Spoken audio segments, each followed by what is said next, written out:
गया था आपका प्रेस, ठीक है। यहाँ सबसे पहले आपको याद रखना है 1878 का वर्नाकुलर प्रेस एक्ट, ठीक है। किसके समय आया था? लिटन के समय, और इसको रद्द किसने किया था? रिपन ने। और एक याद रखना है 1835 का भारतीय प्रेस का मुक्तिदाता कौन था? मैनकॉक। दो सबसे पहले याद रखने हैं। अब इसकी कुछ हिस्ट्री देखते हैं। सबसे पहले गोवा के पादरियों ने पहली पुस्तक छापी, कब छापी? 1557 में, ठीक है। इसके बाद गोवा के पादरी पहली प्रिंटिंग प्रेस लाए, पुर्तगाली लाए थे। कौन लाए थे?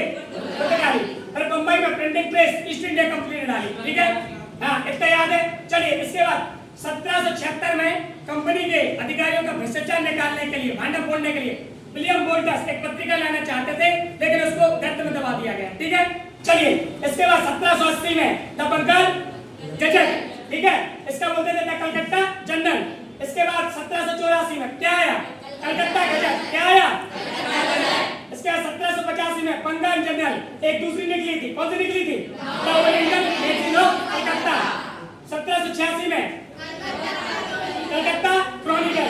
1788 में, अब एमपी के सापेक्ष देखो, 1840 में क्या आएगा? 1848 में मालवा हुआ।